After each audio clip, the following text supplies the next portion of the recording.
Salam jumpa Bapak Ibu trader sekalian. Hari ini kita ada di tanggal 25 Juni 2020. Apa kabar hari ini? Kembali dihajar ya, IHSG kembali warna merah. Setelah kemarin kita cukup optimistis melihat candle warna hijau besar, hari ini candle merah juga ya lumayan besar juga, nggak sebesar kemarin, tetapi hari ini cukup besar, minus 1,37%, IHSG tutup di angka 4.896,7 rupiah. Ya, kita masih melihat cukup bagus ya, IHSG low-nya hari ini tidak lebih rendah dari low kemarin. Ya semoga aja besok tidak lebih rendah lagi low-nya, meskipun ya agak meragukan ya, karena besok Jumat, semoga aja ada sesuatu yang bisa menghijaukan pasar di hari Jumat. Nah, biasanya sih hari Jumat itu lebih banyak merahnya, cuman ya nggak tahu, siapa tahu aja bisa hijau kan. Kita nggak boleh terlalu terpaku dengan pola yang mengatakan tiap hari Jumat itu warna merah. Enggak lah, nggak selalu seperti itu. Dengan melihat IHSG seperti saat ini, ya sebenarnya sih nggak ada yang terlalu jauh ya dengan analisa kita sebelumnya. IHSG akan tetap bergerak sideways di antara 38,2 dan 61,8%. Sebelum zona itu terlampaui, saya masih bisa lebih tenang. Bahkan saat ini saya juga memiliki batas di Fibonacci 50% di sekitar angka 4.813 ya di sini. Ini teman-teman lihat, ini ada Fibonacci 50%. Nah, di sekitar angka itulah kemudian saya bisa mengatakan sebagai saya punya batas psikologis. Bila IHSG turun di bawah Fibonacci 50%, maka saya akan mulai mengurangi posisi, mengurangi porsi trading saya, untuk kemudian menunggu lagi pada saat IHSG ada di sekitar support 38,2% ataupun pada saat IHSG sudah naik di atas Fibonacci 50%. Selama itu belum terjadi, saya masih akan tetap stay di pasar, tetap mempertahankan saham-saham yang saya pegang, walaupun memang masih dalam keadaan yang cukup bagus ya. Saya masih melihat saham-saham yang saya pegang itu masih cukup prospektif, belum ada yang melampaui saya punya target penurunan. Jadi saya mesti tetap hold sampai kemudian apabila saham-sahamnya udah mulai turun terlalu jauh, maka saya akan segera mengamankan posisi. Kawan-kawan yang baru ketemu channel Stock Technician, yang baru mungkin ketemu ya, lihat-lihat, googling, browsing, atau tiba-tiba muncul di beranda YouTube, selamat datang, selamat bergabung. Channel Stock Technician adalah channel yang senantiasa melakukan analisa pergerakan harga saham di Bursa Efek Indonesia secara teknikal. Sehingga teman-teman yang tertarik dengan analisa teknikal ataupun teman-teman yang pengen menjadi trader di Bursa Efek Indonesia, langsung saja subscribe. Saya bisa menjamin bahwa channel Stock Technician akan selalu bergerak dengan analisa teknikal. Bukan hanya sekedar analisa gratisan, di sini teman-teman bisa mendapatkan beberapa program gratis, ada mungkin free webinar, ada juga kita punya kelas donasi yang akan dilakukan sebentar lagi ya, karena kita udah ada target untuk membantu adik-adik kita yang kesulitan untuk mendapatkan biaya pendidikan. Kemudian teman-teman bisa memeriksa kita punya link deskripsi ya. Di setiap video ada link deskripsinya, itu suka ada link yang saya letakkan. Kadang-kadang teman-teman bisa mendapatkan aplikasi ataupun mendapatkan paperwork gitu, ataupun ya apa aja lah. Kadang-kadang kita juga suka bagi-bagi bagi-bagi tiket untuk free webinar. Ya makanya kita selalu taruh di deskripsi video, meskipun saya lupa menyampaikan dalam videonya. Biasanya kalau ingat saya langsung taruh di deskripsi video. Silakan juga cek, ada beberapa link menarik yang menuju ke marketplace. Teman-teman bisa mendapatkan buku-buku yang membahas masalah teknikal, dan tentu saja bukunya istimewa karena sampai saat ini belum ada di toko buku konvensional. Mari kita lihat saham ASRI. Oke, saham ASRI sekarang masih ada di bawah area kotak hijau ya, artinya sekarang kita lagi persiapan untuk membeli. Sebenarnya kalau mau membeli saat-saat ini, kelihatannya memang ini adalah area support ya, bisa kita katakan sebagai area support di sini, karena kita lihat di sini ada volume yang mengecil, kemudian di sini volumenya membesar. ya ada high juga yang lebih tinggi dari high sebelumnya dan low belum lebih rendah dari low sebelumnya. Ini akan kita lihat apabila ASRI berhasil naik di atas area kotak hijau di sekitar 137, maka ini adalah sinyal beli untuk ASRI. Saya kira ini akan cukup bagus kalau teman-teman bisa mendapatkan ASRI dekat-dekat support karena risikonya juga kecil dan saya rasa untuk rewardnya cukup mengagumkan ya, ada di 170, ada 30 poin atau ada 30 poin lebih sedikit, sehingga ini akan sangat-sangat menguntungkan. Berarti 130 kalau dibagi 30 itu kan ada sekitar 4 kalinya ya, ada sekitar 25% untuk mencapai resisten. Saya kira teman-teman lebih bagus untuk melihat ASRI ini apabila berhasil naik di atas area kotak hijau, itu adalah sinyal beli. Saya kira ini akan cukup menguntungkan. Bagaimana kalau ternyata dia masih bergerak sideways, belum naik ke atas area kotak hijau? Ya jangan dibeli, tunggu-tunggu aja dulu. Ataupun kalau teman-teman udah kebelet pengen beli, ya udah beli dalam porsi kecil. Kecil-kecil aja karena kita belum cukup yakin bahwa ASRI akan bergerak naik. Meskipun dalam jangka pendek kita udah melihat ada higher low ya. Tetapi untuk higher high di sini ini belum terlihat. Secara jangka yang lebih panjang sedikit, teman-teman bisa melihat di sini ada low, di sini low-nya juga udah lebih tinggi. Ini ada high, high-nya juga udah lebih tinggi, ya bisa kita katakan ya memang sedang bergerak naik, tetapi sangat-sangat lambat. Jangan sampai kita udah terlanjur masuk, kemudian dia ternyata sideways panjang seperti ini. Ini kan sideways-nya cukup panjang, baru kemudian terjadi rally. Nah, ini yang agak-agak mengkhawatirkan kalau kita terjebak dalam fase sideways yang cukup panjang. Ya, sepanjang ini kan tiap hari aja bergerak dari bulan April sampai dengan bulan Juni. Ada sekitar 2 bulan dia bergerak naik turun tiap hari, tetapi harganya nggak kemana-mana. Ini akan cenderung membosankan dan saya berpikir daripada kita mati bosan, mending kita cari saham yang udah jelas-jelas lebih berpeluang untuk memberikan keuntungan dalam jangka waktu yang lebih pendek.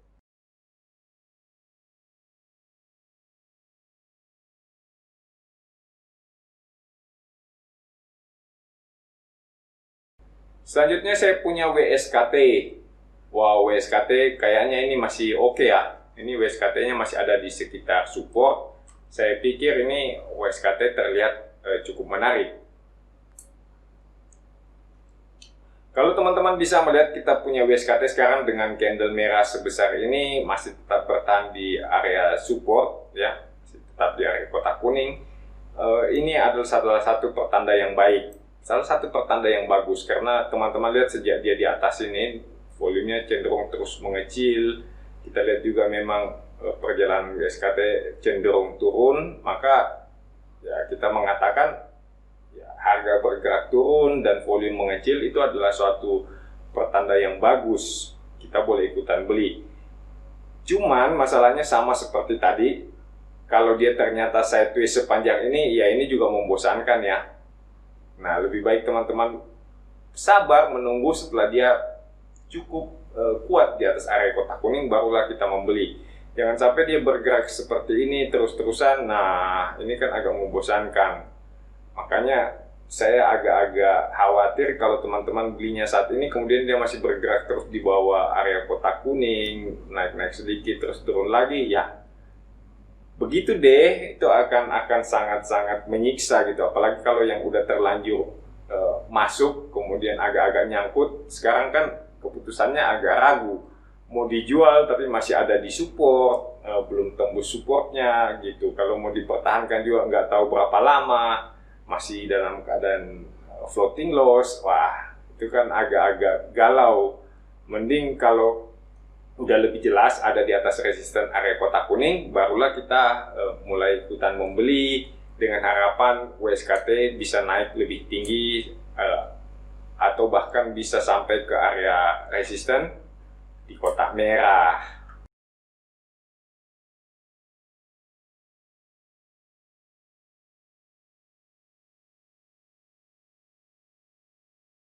Selanjutnya kita lihat BBRI. BBRI ini ada heboh-heboh ya, katanya dapat suntikan dana, ada penempatan dana pemerintah, tapi ya udahlah, nggak usah terlalu bergantung sama berita. Kita lihat aja dengan chartnya. Kalau chartnya mengatakan saatnya untuk membeli, ya kita beli. Kalau chartnya mengatakan busuk, ya sudah, nggak usah dibeli. Santai aja. Yang penting kita bisa melihat peluang untuk mendapatkan keuntungan. Jangan sampai terjebak dengan berita, terus kita entry dengan seenak hati, ternyata masuk dalam jebakan. Misalnya saja hari ini kan kemarin beritanya itu ada suntikan dana 4 bank, kemudian hari ini malah candlenya warna merah. Kita lihat ini adalah Biris Harami. Ini agak-agak mengkhawatirkan kalau ternyata memang kita punya BBRI malah lanjut turun. Tetapi dengan melihat penampakan seperti ini, ada cukup jauh dari resisten, saya kira Biris Harami di BBRI ini nggak akan terkonfirmasi. Ya, semoga aja nggak terkonfirmasi ya. Tapi kalaupun terkonfirmasi, ini adalah salah satu kesempatan untuk membeli pada saat BBRI mendekati support di area kotak hijau di sekitar angka 2.900. Nggak apa-apa, biarpun dia terkonfirmasi Biris Harami besok, kalau dia turun, nanti teman-teman tungguin aja di sekitar area kotak hijau. Pada saat dia mulai bergerak naik, itu kita ikutan untuk mendapatkan keuntungan. Nggak usah banyak-banyak, pendek-pendek aja, cuma sampai di 3.200-an kan, ya belum nyampe 10% sih, tapi sebagai uang ekstra ya wajar-wajar saja lah kalau kita dapat keuntungan nggak nyampe 10%. Apalagi sahamnya ini kan saham BBRI, ya semoga aja bisa naik lebih tinggi.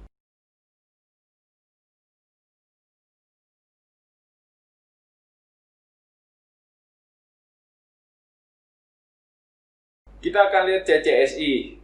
Nah, sebenarnya CCSI ini agak-agak gimana ya? Saya sebenarnya malas menganalisa kalau saham baru IPO seperti ini. Ini baru IPO di sini di tahun 2019 ya. Ini teman-teman bisa lihat ini IPO tanggal 19 Juni 2019 ya, baru 1 tahun yang lalu. Ya lewat-lewat sedikit, 1 tahun lewat beberapa hari. Nah, di sini teman-teman bisa melihat ini adalah base untuk CCSI, sehingga teman-teman bisa menjadikannya sebagai area support. Nah, ini adalah base-nya ya, kelihatan ya, dia bergerak sideways di sini cukup lama, sehingga teman-teman bisa menjadikan sebagai area support. Kalau ternyata CCSI bertahan di atas area support, jadi nanti kalau dia turun kena area support terus dia mantul, berarti itu adalah suatu pertanda yang bagus. Tetapi kalau dia kembali lagi masuk ke area sideways, ya sudahlah, lupakan saja. Karena dia akan sideways panjang atau bahkan cenderung turun. Lebih aman menurut saya kalau teman-teman mau lakukan pembelian pada saat CCSI berhasil menembus area kotak merah di angka 282. Ya, itu kan kita melihat ada penembusan resisten, dan ya itu bisa berarti CCSI udah siap untuk bergerak naik. Dibandingkan membeli pada saat CCSI masih bergerak belum tentu arah. Ingat ya, kalau sideways itu kan belum tentu arah. Bisa jadi sedang terjadi akumulasi ataupun sedang terjadi distribusi. Nah, kita tidak pernah tahu sampai sudah kejadian. Disinilah yang kita memerlukan sedikit kehati-hatian, sedikit ketelitian, dan sangat banyak kesabaran. Sehingga kita bisa entry di saat benar-benar chart memberi sinyal untuk membeli.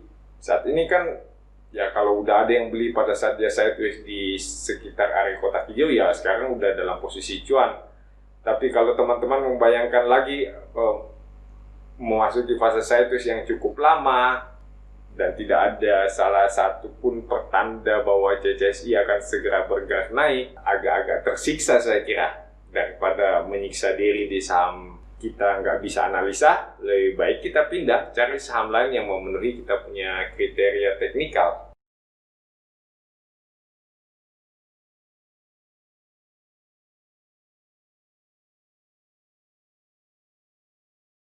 Kita lanjut dengan SIM.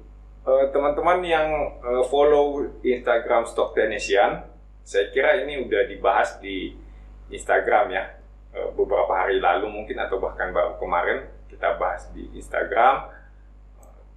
Waktu itu saya mengatakan ini SIM-nya ini berpeluang untuk naik ya. Saya juga udah lupa apa yang saya tulis di Instagram karena terlalu banyak analisa yang saya lakukan, saya share kemana-mana.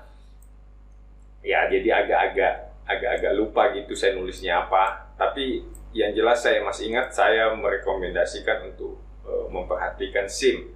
Karena kelihatannya SIM ini cukup menarik ya. Pada waktu saya mengirim analisa itu adalah di candle ini.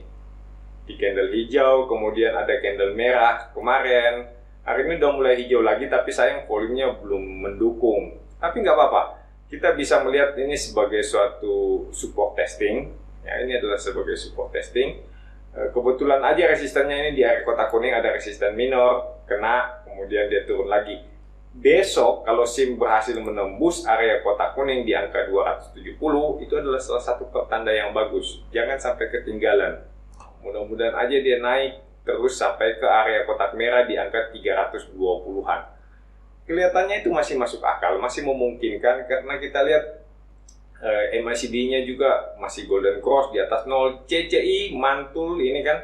Ini di sini sempat dia hampir turun di bawah 100. Ya, ini hampir turun di bawah 100, kemudian hari ini udah mulai mantul naik lagi. Saya kira ini adalah salah satu sinyal CCI yang cukup bagus. Jadi jangan sampai ketinggalan ya. Ingat-ingat saham SIM.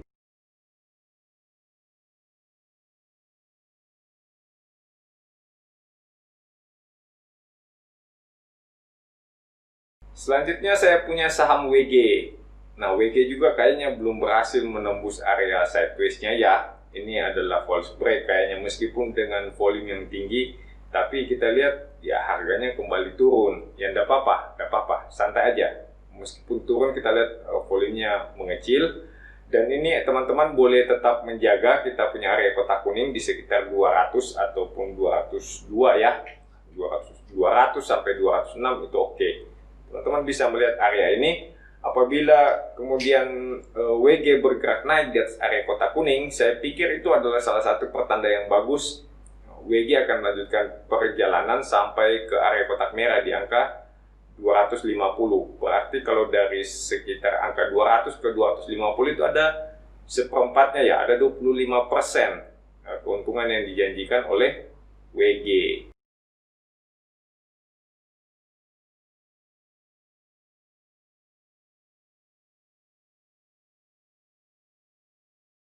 Kita lanjut dengan BBTN. Nah, kayaknya BBTN ini salah satu bank juga yang mendapatkan dana ya dari pemerintah, penempatan dana. Yang 4 bank itu, nah, tadi kita udah lihat BBRI, sekarang BBTN. Selain itu masih ada Bank Mandiri dan tentu saja ada BBNI. Nah, teman-teman bisa melihat yang mana yang berpeluang cuan lebih besar. Oke, sekarang saya punya resisten kotak merah, saya akan pindahkan ini menjadi resisten berikutnya ya. Saat ini kita lihat ya BBTN udah mendekati area resisten. Apakah ini berbahaya? Belum juga bisa kita katakan berbahaya. Ini masih cukup oke. Kita masih melihat ada resisten yang cukup bagus di atas di sekitar angka 1485. Ya, ini adalah resisten. Saya akan mencoba mengganti warnanya dengan warna merah. Kemudian yang di sini resisten paling dekat kita katakan sebagai resisten yang sedang ditesting, kita kasih warna kuning. Sedangkan support kita akan sedikit melakukan penyesuaian. Ini di sini ya. Ini adalah support untuk BBTN. Apakah BBTN masih akan bergerak naik? Sampai saat ini kita belum mendapatkan suatu pertanda yang cukup meyakinkan. Tapi kita lihat hari ini volume transaksinya mengecil. Ini agak-agak perlu diwaspadai.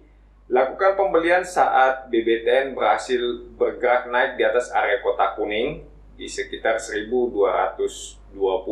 Kalau teman-teman yang mungkin mau menunggu di support, ya supportnya ada di sekitar area kotak hijau di sekitar 1020.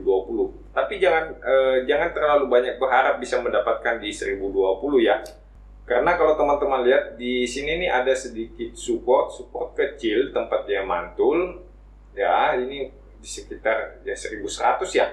Sekitar 1100 teman-teman bisa melihat kemungkinan bisa mantul dari sekitar 1100. Sedangkan support kotak hijau ini adalah support yang bisa kita amati. Ini support yang sudah teruji, sudah cukup kuat.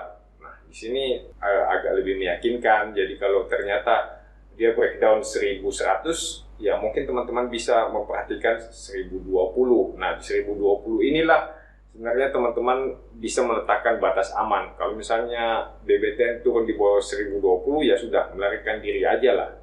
Kemungkinan dia akan turun lagi. Nggak ada pengaruhnya berita mengenai penempatan dana pemerintah itu. Saya kira cukup sampai di sini untuk analisa kita pada hari ini ya. Semoga bisa membantu teman-teman semuanya dalam menyusun trading plan, mengeksekusinya dengan baik sehingga menghasilkan cuan yang lebih optimal walaupun pasarnya sedang dalam keadaan galau. Tetap sehat, tetap tinggal di rumah. Walaupun Anda sehat, Anda bisa menjadi carrier untuk orang lain. Salam cuan untuk kita semua.